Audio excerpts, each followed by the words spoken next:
What if the cure to wrinkles and sagging skin isn't found in a tube or a bottle? What if the solution is no further than your own face?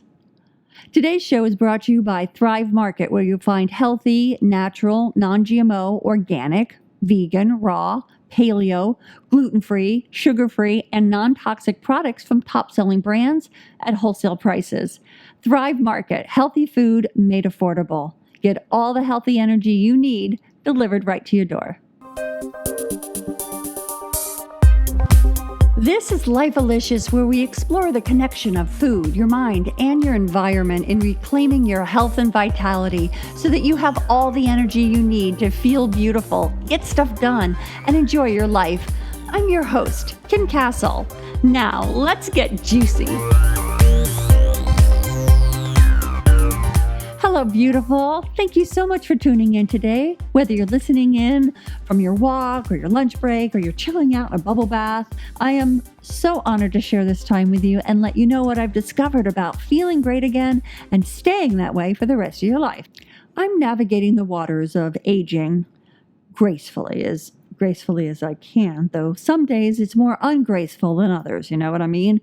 Especially, there's those days where you just look in the mirror and then you see them. Wrinkles. Some days I just can't take my wrinkles. And I read all the magazines. I look for products to use. I research products. I spend way too much on products. Are they really doing anything? I don't know. Plus, we don't even know the chemicals we're putting on our faces and into our bodies, even if they have natural sounding names. Gosh, remember sea breeze? If only it was as natural as sea breeze. Wow, who knows what kind of impact that has had on my body? I used it for years. Can wrinkles be stopped? I don't know. Can they be reversed? I don't know. Call me vain, call me woman. I would like to find a solution. And I've been looking for alternatives to expensive serums, painful lasers, scary surgeries, and I stumbled upon stem cells. I know. The first thing I thought of was baby embryos, just like you. Turns out it's not that anymore. I interviewed Dr. Alan Gaveck, a successful physician and surgeon who's on the scientific advisory board of Invitrix Therapeutics. They specialize in adult stem cells, using it for all sorts of kinds of things, like repairing knees and hips and shoulders and backs. And they also use stem cells for cosmetic things like facelifts and boob jobs. I know, freaky, right? I needed to know from him, A, what the heck stem cells really were, B, if they would be a real solution to my wrinkle crisis, and C, if it would make me grow another nose. No, I'm just kidding. If they were safe. He was so great. He was so great and patient with me, and he answered all my questions, and he even surprised me. April is almost here, and I'm so excited. It means it's my next self-centered 30-day circle program. That's right, I said self-centered, and I'm proud of it. I have a completely different definition of self-centered. We got the wrong memo on that one, and I think it's a definition you'll love. It's one that will really change your life, that's for sure. You can catch the whole scoop over at selfcenteredcircle.com. Oh, and you can also catch my free webinar this month called The Perils of Being a Superwoman, How to Have the Energy to Keep on Saving Your World. It's free. I'm doing it several times this month. You can pick your time and your date, and you can sign up for it at my Facebook page, my Facebook business page, just facebook.com/Kim Castle. Check it out. And you see what I'm talking about by being self-centered. Let's see, what else? Oh, I'll be in Las Vegas, April 1st through the 3rd at the Venetian. Maybe I'll see you there. It's spring, daylight savings time. I just love this time of year. It seems like there's just a tingle in the air. Now, I get up early every day between about 5 and 6 a.m., and I just love being awake at that time of day. I just love witnessing the world waking up. The birds starting to chirp, the sky turning from dark blue to pink, then orange, then yellow, and then sunshine. Now, I don't do anything during this time period. I don't schedule anything. I don't get online. I don't read email. I just I just listen. I just observe. I just float around the house. I have my tea, my hot water with lemon, and I just am. I find on days that I don't do this, I wake up late because I didn't go to bed early enough. My day just runs away with me and I feel behind the entire day. Don't you just hate it when that happens? I do. I really hate finding myself like just trying to catch up, all because I didn't take the time to wake up as the world was waking up. I hate it. Oh, but not as much as I hate wrinkles. Let's go ahead and dive in and get the skinny on stem cells from Dr. Alan Gaveck. Thank you. I don't know how special that is, but we'll see. It is special. Hey, my podcast called Life Alysha. It's very special. You're going to be responsible for helping women find that rarefied state again. Wow. And that is a rarefied space, right? It is, especially once you start kind of racking up some years. Yeah, that 25 to 40 space is rarefied and difficult to get back. Totally. But I do believe that, things, while there's so many things in the world today that could potentially, pull you away, stress and not, social media and not powering down, certainly sciences like what you're working on have the potential to kind of undo some stuff. Yeah, I think there's a lot of potential for it. And that's, we are working some in the cosmetic side of it. Mm-hmm. Mainly we're doing, trying to really move forward the research of the disease process side of it. Mm-hmm. But certainly the cosmetic side is a very important side. Yeah, I would imagine. I would imagine. I mean, we'll dive into it and talk a little bit about where it started, where it come from, what's the real, how did we discover it? Things like you saw you got the questions, correct? Yes. Yes. Was there anything that you felt uncomfortable with? No. I mean, history of stem cells is obviously I'm, not an academian on that sort of thing. Right. But well, just the basis. I have a pretty good idea. Mm-hmm. Yeah. It's pretty straightforward. Unfortunately, you're namely doing the research on skin facial renewal, and it's not a lot of what we do, because a lot of what we do is we do have a skin line, mm-hmm. and there are ways to go about, the skin and the type of thing, the hands and the neck and all that sort of thing that you're talking about. Right. It's certainly not the majority of what we do. Right. Though we do serve, certainly the dermatology and the plastics market, because there's definitely a need for it. Right. I think that's why I thought it was important not to speak directly to that with you. I wanted, my intention for our interview is to really set the stage for the understanding of stem cells, and I think it carries a lot of validity coming from, repairing the body, repairing, from illness and cancer, and you work with Lyme patients, and right, Lyme, cancer, Correct. repairing body parts. I think I wanted to start there to show its validity, so it's not just seen as a cosmetic surface treatment. I think that's important, mm-hmm. Because I think there's a lot of things here, whether it's the investigational review boards or everything that we're trying to do is really a basis of moving us forward.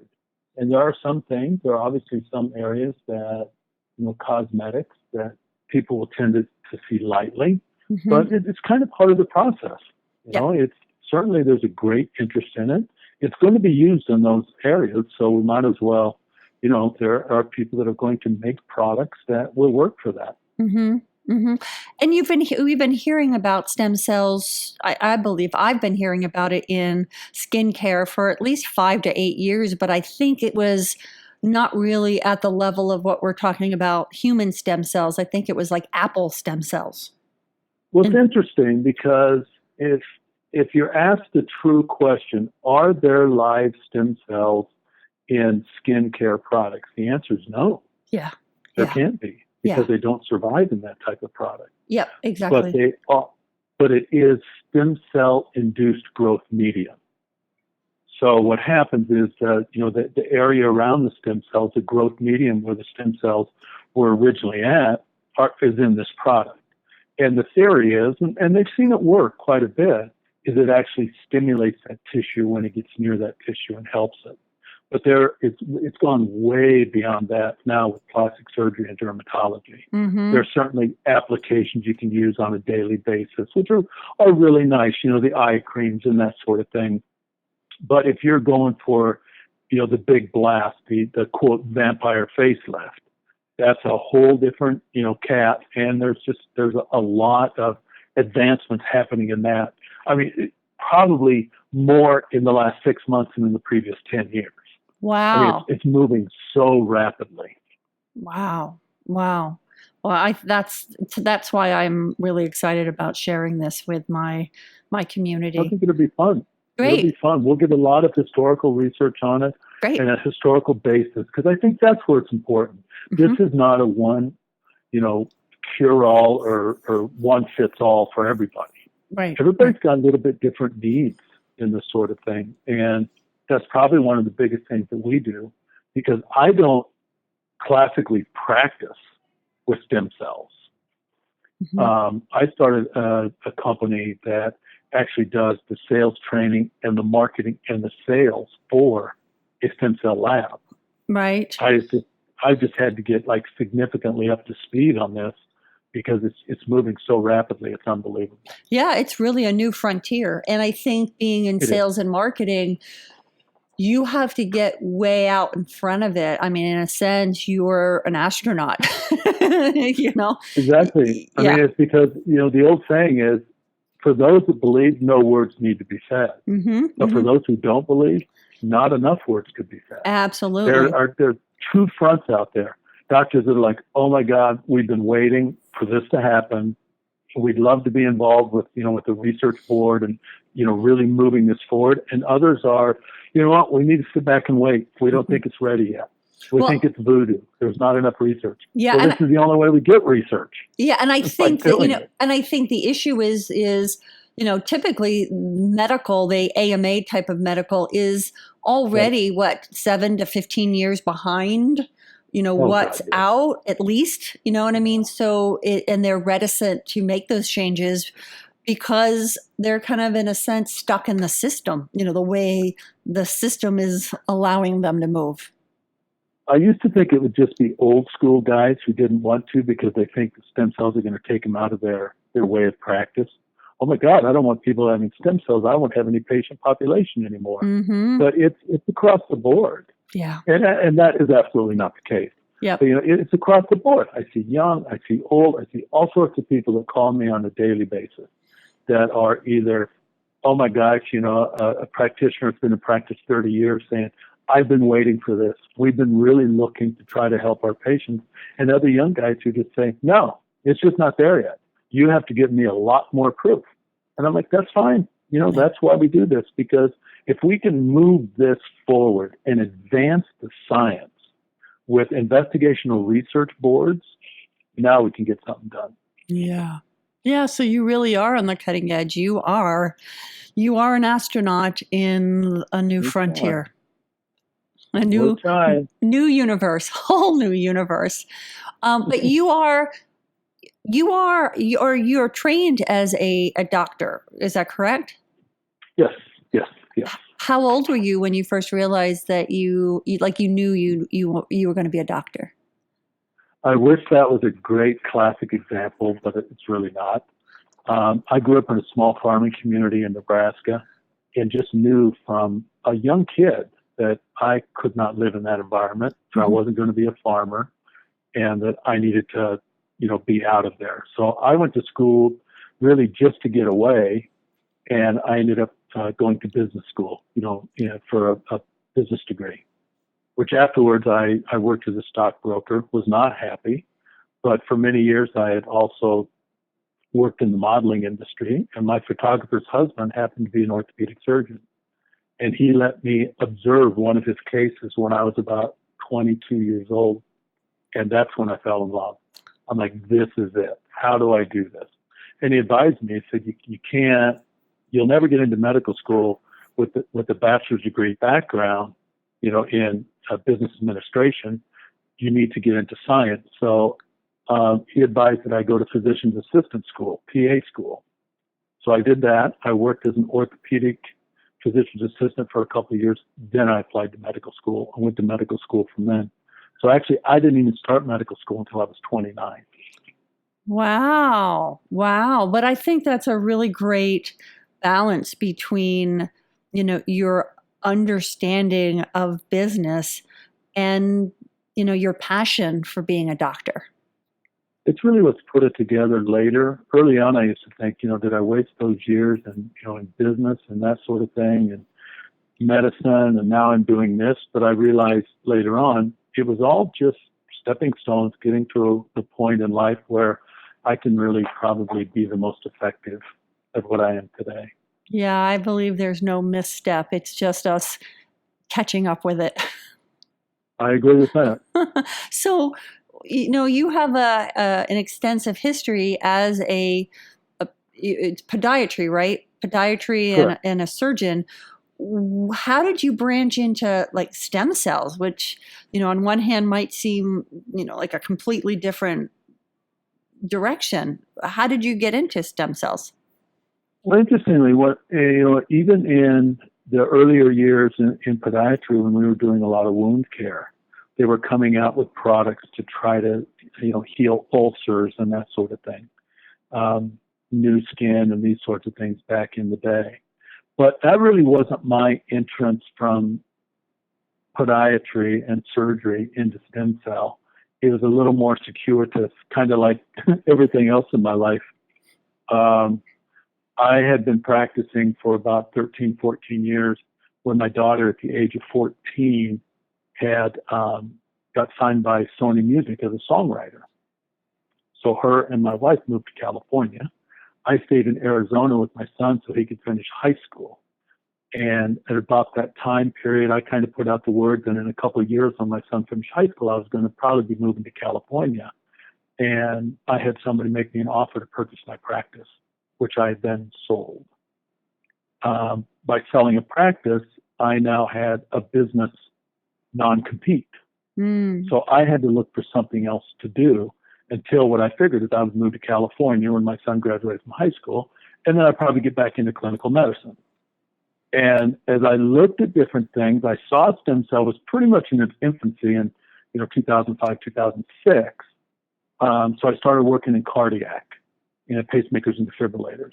And lo and behold, in about 2010, I was working on a project for a pacemaker defibrillator company to make a pouch that could cover the pacemaker defibrillator on high-risk patients like diabetics and that sort of thing who had a very high risk, because there was currently an antibiotic pouch out there, but it was kind of sometimes causing havoc inside the body. So at that point is when I started working with the stem cell company using placental tissue to try to make one of these pouches. And that was, back in 2012. And at the time, I was interested in, is this available, for an intravenous infusion? And he had just said, no, at this time, it's really not available. And it wasn't until several months ago that the same lab director at this lab contacted me and said, guess what? We're there. We are now using allogenic cells for infusion in the bloodstream. And now we can use your help. And that's when I stepped in. That's so freaky. So I want to back up and say, when you were developing this pouch, were you actually growing skin, like skin that the body would accept as its own to contain it? No, it's actually the placenta from live birth. Oh. So the placental tissue, which can be minimally manipulated into the lab, and you can make it into sheets, nice flat sheets, pretty much any size that you want. And then you can create that sheet in order to make a pouch that would go around the pacemaker. As it turned out, we had to abandon the project because it became so expensive in order to make something that would really work, that it was just a barrier to entry to the market. They could make a They could make an antibiotic pouch for $600 or $700, and this pouch that we're putting together was going to be $2,000 or $3,000, and it just wasn't going to work. Not to mention, it's kind of freaky. Like you have somebody there at a birth, like with a pot underneath, trying to catch. Trying to catch it. I think it's kind of freaky. That's true. That's true. I mean, like, can you imagine that's the person's job? Catching that. No, move over here. Move over here. So speaking of which, like some people, because it's still so new. Stem cells. It sounds kind of like Frankenstein. It kind of. Yeah, it just sounds so freaky. When you probably in your day-to-day come across a lot of people, because you are a pioneer, come across people who have that reaction that this is, against God. It's Frankenstein. How do you respond to that? Some people do have that response, but in reality, most people have been seeing this since, the George Herbert Bush days, right? When they wanted to progress and move on to doing some stem cell therapy. And, the Frankensteinian part of it is these are cells from a human that we're helping with another human being or helping their self with. It's really not as big as it used to be. Stem cells have become a very large buzzword. And really all it is education. When people realize there are stem cells basically in every organ of your body. And these cells have the ability to regenerate cells and have the ability really, as we go through our life, to help replace damaged cells or just the normal turnover process of cells in our body. So once people get a little bit of science behind it, it's not quite so Frankensteinian. Mm-hmm. So let's talk about it. So let's educate. Let's get into it. What is stem cell therapy? So stem cells are these core or root cells in our bodies that, right, have the ability to replicate. That's where things replicate at the base of our cells, right? Stem cells Correct. Themselves. Okay. So what is stem cell therapy? The original cells in our body are stem cells. I mean, in the beginning, there's a sperm, and then there's an egg, and they come together, and you have a fertilized egg, and they replicate a few times, and you have a little thing called a morula, which is kind of the beginning cells. And after that, you have a blastocyte. From the blastocyte, then you get the embryo, and this is really where the core of stem cells are in the original stages of life. These stem cells, from that point in time, there's really two definitions for a stem cell. Number one, they're called renewable, in that every 28 hours, they undergo mitosis and duplicate themselves. One becomes two, and two become four, and four become eight. The second property is that they're called pluripotent, which means that they have the ability to differentiate into whatever type of cell. Like in early life, if they settle around the chest, they become heart, they become lung, they become all the tissue in that area.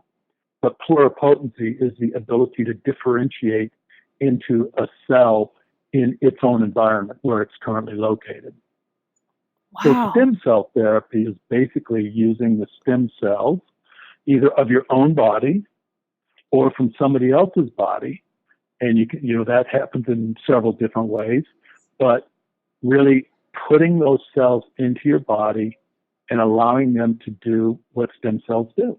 They come into contact with damaged cells and they replace those cells. They set up a neurobiochemical cascade, really, that helps to modulate our immune system in our body. And it has a very large prostaglandin action in our body, which seems to help to kind of balance a lot of the things that are going on in our body. Wow. So can you take a stem cell from, let's say, your hand and you put it in your shoulder and it becomes a shoulder? Well, no, because it's on a much smaller level than that. It's not a hand stem cell. These are cells that are actually within the cells themselves. There are cells in your skin. There are cells in all of our tissue. There's cells in our heart. There's cells in our lung and our kidneys. Those cells have already differentiated and are specialized to that type of cell. I mean, they can manipulate them in the lab and make them into pluripotent cells, but that's obviously not what we do. That's Gotcha. for research purposes. Gotcha. So that's, they're actually at the subcellular level. It's a cell within your cells. Gotcha. Now, like going back years ago with cloning, was like manipulating stem cells a part of cloning?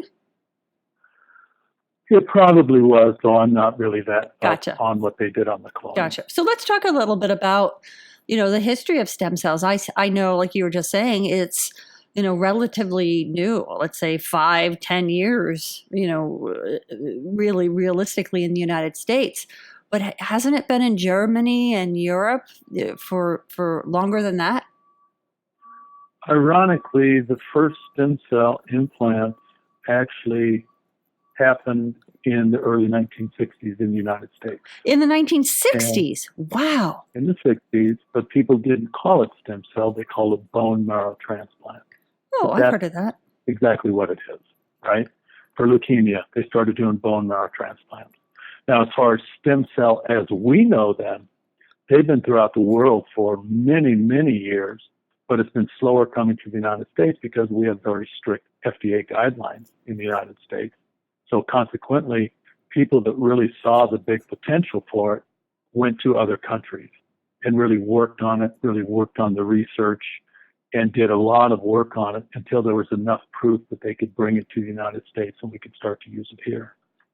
Well, is it legal in the United States? Are you still able to do it here, or does it still have some restrictions? Oh, it is legal now. Oh, but it has restrictions. It definitely has restrictions. There are very specific FDA guidelines and directives that exactly how you can use stem cells and the manner you can use them. Mm-hmm. The most current FDA guideline says that stem cells can only be used for what is called a homologous function, or a function that normally the stem cell would do in the body anyway, such as if somebody comes in to you and says, "Oh, I'm overweight and I'm obese, I'm going to use stem cells." Well, weight loss is not a normal function of a stem cell in the body. Yet possibly COPD or an autoimmune disorder, which the stem cell has the ability to auto-regulate, the stem cell has the ability of anti-inflammatory, those are normal homologous functions of the body. So there are things that we can potentially use them for. You have to be very careful when dealing with stem cells because we don't want to overreach exactly what the FDA allows. Gotcha. And also, we don't want to create terminators. Exactly. We don't want to.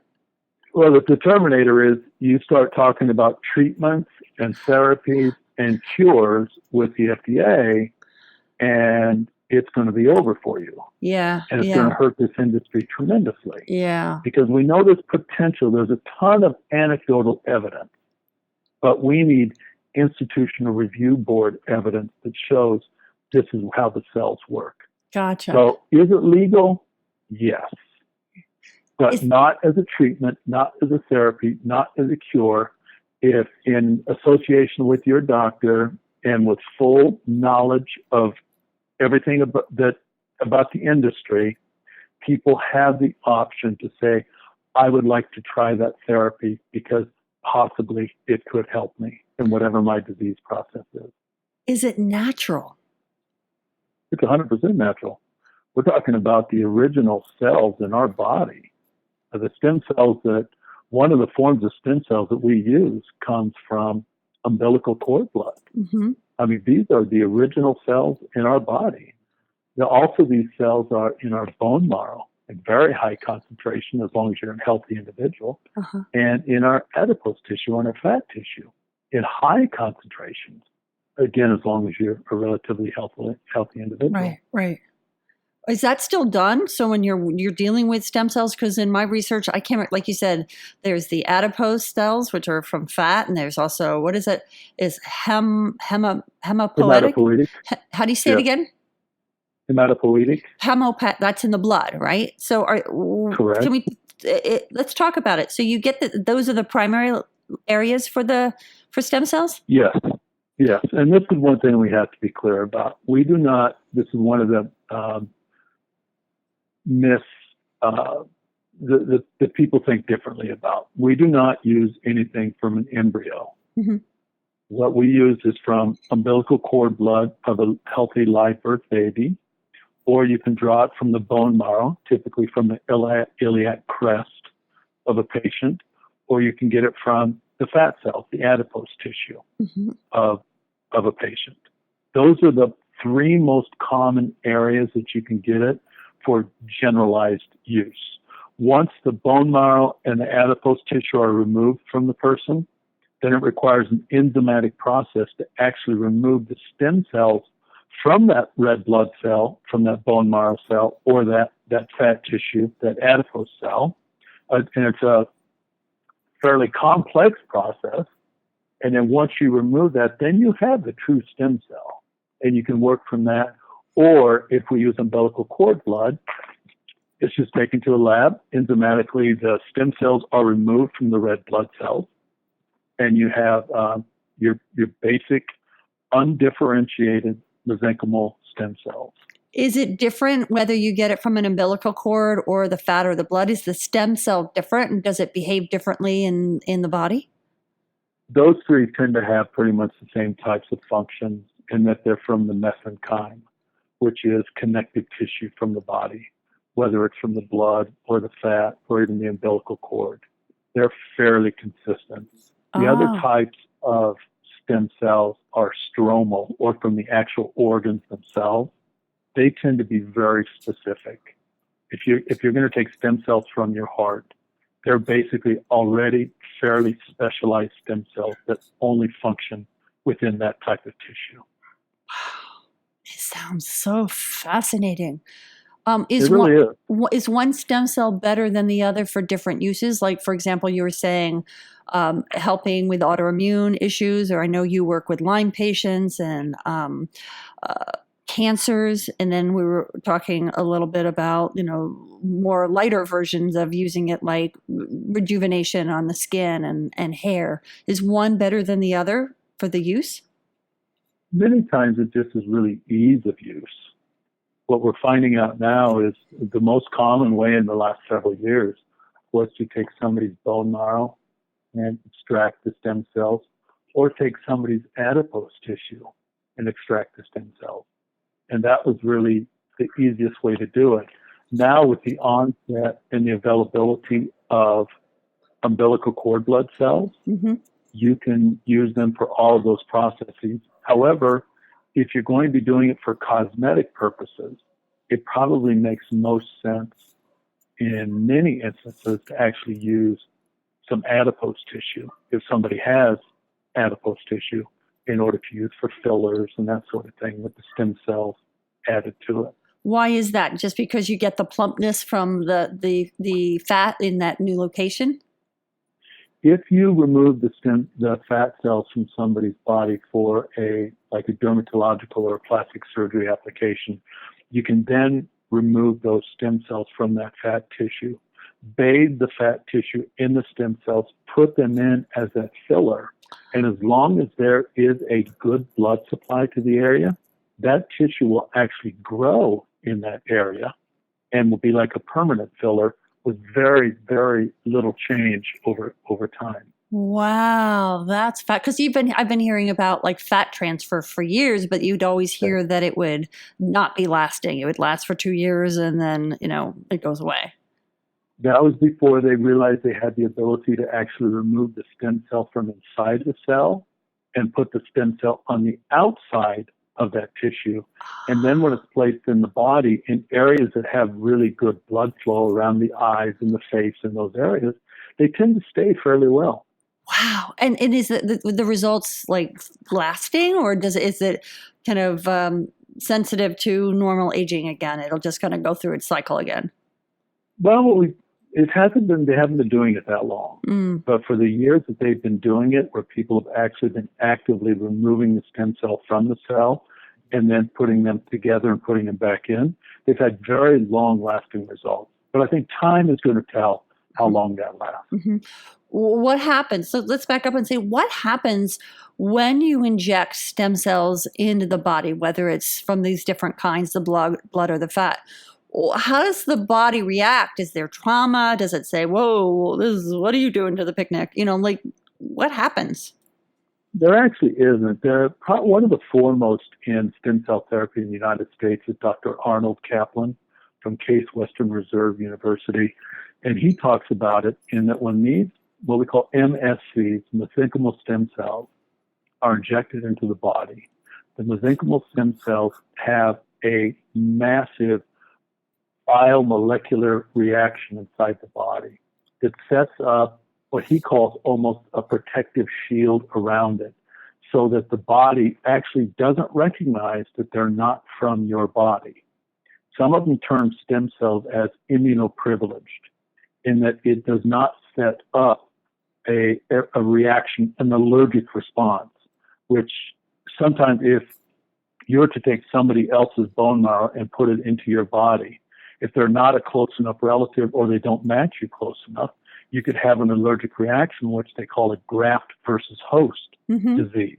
Mm-hmm. If that happens and you're not treated, you will die. In this case, with allogenic stem cells, and certainly with autologous stem cells, which are ones taken out of your own body and put back into your same body, you don't have a negative reaction. The stem cells just begin to activate in your body, and we begin to see this immunomodulatory response. There's usually a very large prostaglandin response, which a lot of it is anti-inflammatory and that sort of thing. And from the cellular level, we tend to see a downregulation of what we call interleukin 12 and interferon gamma, with an upregulation of interleukin 10. And all these things kind of work together to, in a real general sense, try to immunomodulate and kind of bring our body back to some element of homeostasis. Does this mean we're going to be living to like 300 years old? Well, I think that's up to speculation. It's my belief that all cells have a finite lifespan. And I don't think it will necessarily make us, live to be 150. But in my personal belief, if this really works the way that we're seeing things happening, possibly we could have a better life for the life that we do have. And that's really the whole purpose and the whole point is to live well. Quality. Rather than, we are living older or longer, but we're in, pain and we're in cancer and because if we didn't get a manual when we were born about, that Diet Coke, not so good. Very true. Are there any adverse reactions? Like, so you say when you put it in, especially if you're using your own stem cell and there's no trauma, are there any potential adverse reactions? I don't see it using your own cells. Obviously, there's always some potential. Even when you're using somebody else's cells, which we call allogenic from somebody else. Autogenic is from yourself. Allogenic would be from a different human being, same species. And xenogenic would be from a different species, like in the old days when they used a pig heart, pig valve in the heart to put in humans before we had human tissue. So in an allograft, we don't see allergic reactions. Occasionally, if the dosing is high enough, we will see almost like a reaction after like having a flu vaccination. Sometimes 1 or 2 days of kind of feeling a little achy and a little flu-like. But that's about the most that I have ever seen. And again, Dr. Arnold Kaplan talks about it in that we do not see a true graft versus host response, but we sometimes see a milder, like flu-like symptoms for a couple days. Gotcha. Now, what makes a person an ideal candidate for stem cells? I know you're treating in the primary use for, again, cancer and let's say even Hashimoto's or, Epstein-Barr or perhaps even Parkinson's, is there an ideal candidate? for stem Well, I think cells? to go back to what you said, that we're not treating. That's one of those FDA Oh, you're not regulations. treating. Okay, sorry. If there's We anybody don't listening, you're treat not treating. anything. You're supporting. You're exploring. There we go. Probably the ideal candidate is, it's harsh to say, but it's how they really came into use, was the person who really has no other therapy to turn to. And they're like, what else can I do? Mm-hmm. There's nothing, absolutely nothing to lose. And that's where we really started seeing the remarkable results. What I've seen some of the biggest results with are autoimmune disorders like rheumatoid arthritis and lupus and that sort of thing. Mm-hmm. I've seen pretty amazing results with multiple sclerosis and Lou Gehrig's disease, amyotrophic sclerosis, even some Parkinson's and some Alzheimer's. Really? So I don't know if there's an ideal situation, but I think the autoimmune disorders, we've seen really a big response because that tends to be a pretty normal function of stem cells, Mm-hmm. is to modulate the T1 helper cells to the T2 helper cells, Mm-hmm. which is kind of the main modulatory function that's out of whack in an autoimmune disorder. Well, so speaking of which, I know a lot about autoimmune, like Hashimoto's, dealing with Sure. like hypothyroidism myself. Can it Exactly. also turn around hypothyroidism or Graves' disease? There is a lot of anecdotal information on that, and that would be a perfect investigational review board study to really work on. There's, if you were to look it up and you were to Google that sort of thing, you would see, hundreds of articles on these tremendous responses that people have had. But as far as what it does, I don't know. Gotcha. We see the immunomodulation. It tends to modulate things back to normal, but what it will do on each particular condition is always, we never really know what's going to happen. Right. Well, let me go off the beaten path and go, people don't really acknowledge, there's a lot of gut issues today. People have, leaky gut. And we also have parasites, which are, medical system doesn't really want to acknowledge that there's some pretty yucky stuff happening. MRSA or parasites could stem cells help? Let's see if parasites in your blood, or a fungus, black mold or fungus in your blood. Could stem cells help that? When you really look at the properties of the things that stem cells work on, antibacterial is one of the most largest things that it deals with. Oh, wow. Anti-inflammatory is very large. Immunomodulatory is very big. And interestingly, it's also antiparasitic, that they found many studies where it has they are effective against parasites in the body. And I think that's why there's been a fairly high amount of success with Lyme's disease, because some of the, secondary disease processes with Lyme are parasitic, like Babesia syndrome associated with Lyme's disease.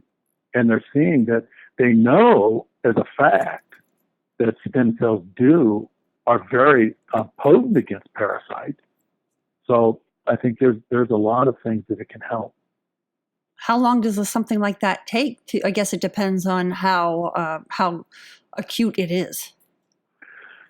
Yeah, I think the acuteness does. We've treated people that have had Lyme's disease for 10 or 11 years and had results immediately. Wow. And other people who it takes a longer period of time, or some that really don't have much of a result. And that's why these institutional review boards are so important, because if there's a very stringent protocol that everybody follows, when we get to the end of the study and we have these certain endpoints, we can look at it and say, I wonder why it didn't work for this 20% of people. That's very odd. That's something we need to look into. Or maybe the study was a failure in the way that we did it. Or maybe we need to look more closely at dose dependency. Right. Is 500,000 cells per kilogram of body weight enough? Or do we need up to 10 million cells per kilogram of body weight? So these are the things that everybody is looking at with these review boards. Why does it happen quickly on some and have minimal or no result on others? It's still an unknown. And I think we're a long ways away from knowing what's answered. Now, are you actively participating in those studies now with live hosts, people with the stem cells? Are you actively, testing all these different types of illnesses or afflictions? Yes. If Yes. you look up clinicaltrials.gov, usclinicaltrials.gov, there are more than 4,000 studies going on in the United States right now on stem cells. Wow. We are involved in an institutional review board study on rheumatoid arthritis, type 2 diabetes, heart failure. We'd love very much to get involved with one on Lyme's disease because I think there's a potential unique therapy that's available that I think has really a lot of hope to it. It's the only way that this science is going to be advanced is going to be through IRB studies. Right. And Lyme disease, contrary to what the CDC wants to let out or people want to let out, it's growing. Those kind of associated. Well, what's weird is it's growing massively, and Yeah. now it's growing on the West Coast and not just in the East. Yeah, it's crazy. Like you go, we don't have mosquitoes or ticks here, and yeah, it's growing. Right. It's pretty crazy. So let's flip and go to a more vain side of things. Like our looks as we get older. Especially for women, our looks. Our neck starts falling. Not the sky's falling. Our neck starts falling. I can't tell you how many times I've looked down at my hand. I went, oh my God, whose hand is that? Face and sagging skin and wrinkles and discolored spots, even hair loss. Like for me, I had the thyroid, so I started to lose my edges of my eyebrows and the little patches on the sides of my head. In your opinion, and I know this is probably still new since that's not where it started, is stem cells appropriate or even successful in that application? It's really a burgeoning industry right now for health and beauty. And it's probably one of the best uses of the fat cell transplant because you can use those in the face in those areas.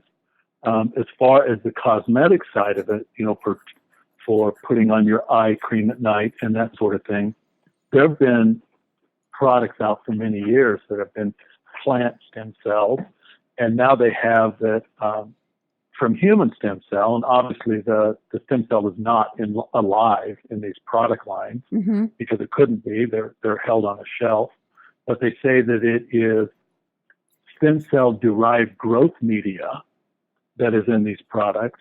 And the theory is that these growth media, when they do absorb into your skin, if you have a correct vehicle transport to get it across your skin barrier, that it can stimulate those surfaces and make a change. I think there's a big future in, the creams and the eye creams and that sort of thing at night, and the neck and the face.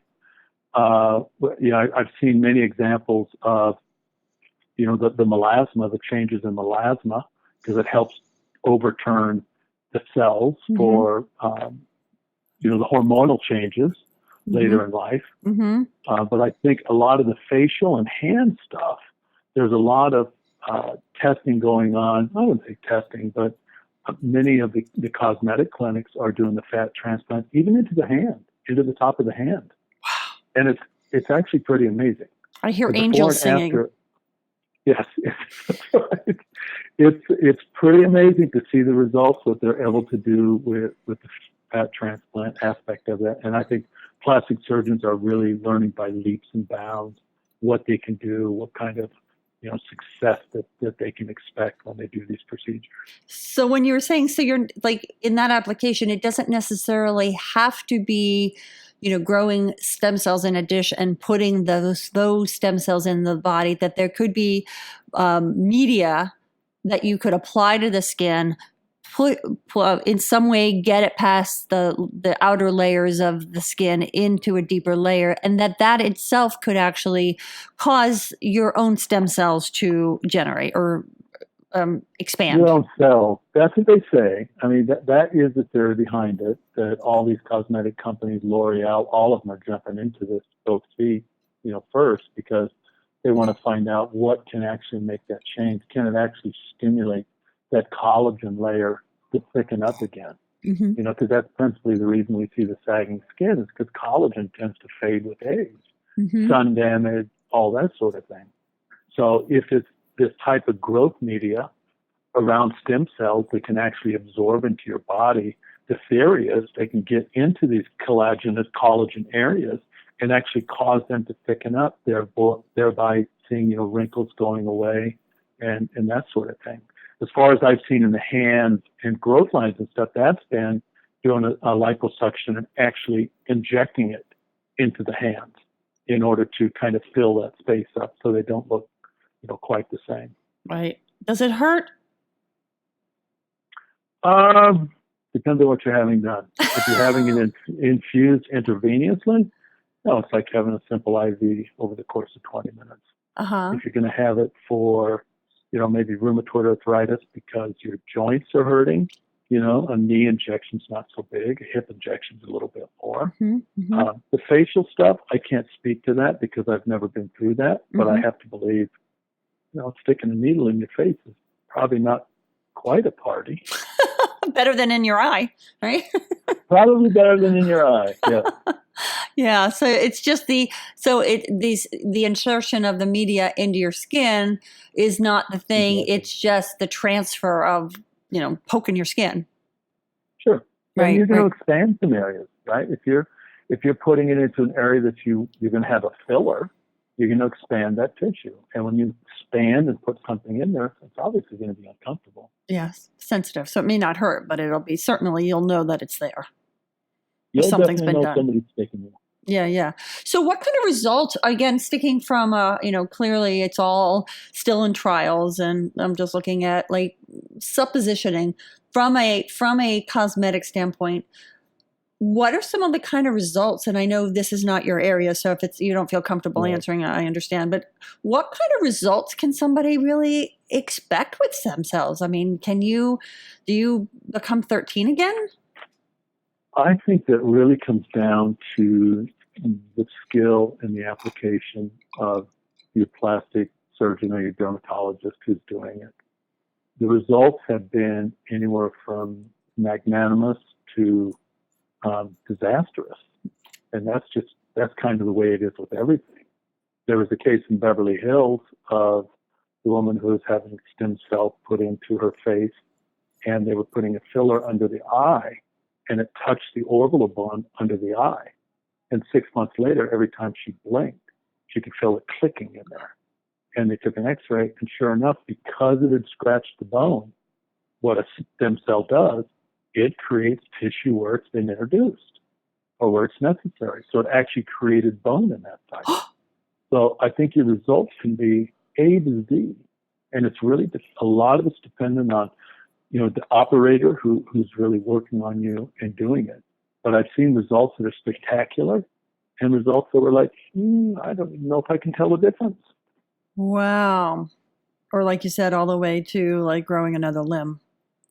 Yeah. Oh my God. Let's hope not. Oh my God. So okay. So you got to make sure that your the doctor that you're seeing really knows what they're doing. And can you really ever really know what I don't think.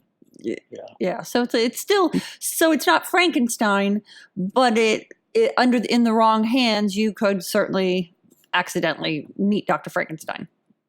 Yeah, I think that you could have results that you really didn't want, the unintended consequences. Yeah. But mostly what we primarily see is really, really good things. Gotcha. Really good results. How long? I'm sorry to cut you off. Go ahead. The upside is really unlimited. And the downside from the perspective of treating systemic disease is very minimal.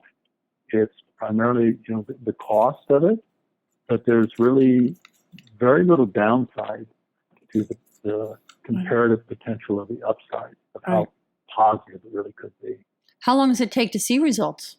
or to feel them if you're, again, doing it something, to cure arthritis or something? How long could somebody see results? Again, from the cosmetic side, would you see results right away? Cosmetic, you see it immediately because you have the filler already in there. If you do injectable fillers, with the fat transfer, you see that right away. As far as the cosmetics are concerned, like they have eyelashes and all those sorts of things, it takes time. It takes 6 or 8 weeks for, to really start seeing results. And the creams, typically take a month or 2 months. Right. For the IV infusion for systemic disease, it's not unusual that at a certain point in time, I've seen several people that within 20, 30 minutes have a massive anti-inflammatory response. Patients with rheumatoid arthritis that will tell me right then and there, they no longer have pain. In 20, 30 minutes? 20, 30 minutes. And that has to do with, as Dr. Arnold Kaplan talks about in one of his papers, that there's just a massive biomolecular response when those stem cells get inside the body. And part of that response is anti-inflammatory. And it just tends to really knock the inflammation down. What we see, some people over time say, I felt it come back, but instead of being at a 10, it was more like at a 5 or a 6. And then with like arthritis, I don't expect to see a major change in their pain level till, maybe a month, even 2 months, because it takes a while for this to happen. This is a biological process, and the cells have to go through the process in order to make it happen. Yeah, wow. Those stem cells really know their job, I guess. Let me at it, Coach. They do. They pretty much made everything that we have. And how long do you think the results would last? We don't know that yet because it's too early on. I've seen a lot of studies that are talking about this, still seeing cellular change at 13 months. Another study I've read said that the cellular change that they've seen in the body in different cells, because they can put markers on these and watch them. Oh, that's if amazing. They're seeing changes for up to 2 years. They're still seeing change in the cells from the stem cell. So that's yet an unknown, and I think it's going to be a long time before we can really get an idea of how that is. And I don't know if we'll ever have a perfect idea. I think, like anything else, Motrin may work for you and it may not work for me. Right. And nobody really knows why, other than that we are complex cellular individuals and we react to different things. It truly is a brave new world, and you're on the front line. What advice would you give to someone if they were looking to stem cell therapy? And let's take it from both sides. If somebody did have, let's say, Lyme, if they were looking for Lyme, or that they had Babesia or some other co-infection, what advice would you give them? And what advice would you give to somebody who's just looking at the strictly cosmetic level for their hair, their eyelashes, for their skin? What advice would you give them? What should they be looking for and looking out for? Well, I think if you have a significant systemic process going on in your body, you have to have reasonable expectations. People tend to think this is like making coffee. I put water in over here and I put beans in over there and I'm going to get coffee out here. It's not that way. We have to have reasonable expectations and just understand that this is a complex biological process that our body undergoes. And I think if we have reasonable expectations, that our results will be reasonable. From the cosmetic side, it's really the same thing. Just understand that this is really a work in progress. And it's going to take a lot of research, a lot of years of research, really to figure this out, to see where we can go. And there are a lot of good people out there doing a lot of good research, because this really is the forefront of medicine. Well, it has been an absolute delight chatting with you. I feel like, being on this, conversation with you, we really are standing on almost like the Grand Canyon, the edge of the Grand Canyon, looking out, seeing this really whole new world. It's very exciting. It really is. And probably my biggest task is to just remind people that this is not, one size fits all. This is not a cure-all. This is not that. this is really a learning process. And it's very exciting. And I could tell you stories that would just blow your mind. But probably our biggest job in the field is to make sure that people have reasonable expectations and that we realize it's going to take a lot of research really to learn exactly how this works. And it's just going to take some time. And we just have to be patient and continue to work with it. But it's an amazing thing with amazing potential. And we just have to keep working it. I'm excited. I mean, I thank you so much for sharing sharing this time with me, and for like really, I feel like I'm going to take a science test now, a science test. But it wasn't There will be a small test at the end. Yes, there will be a small test. It wasn't too many big words, but you really made it so it was understandable, and you really kind of walked us through a journey to go, okay, this is where this came from, this is what it is, and this is where we can go with it. So it's been delightful. I appreciate that. I've enjoyed it myself. Oh, good. Wasn't that interesting? Who knew it started in the 60s and it was called bone marrow transplant? I mean, I had heard about that and I just didn't make the equation that was stem cells. Oh, what a shame it had to leave the country and come back.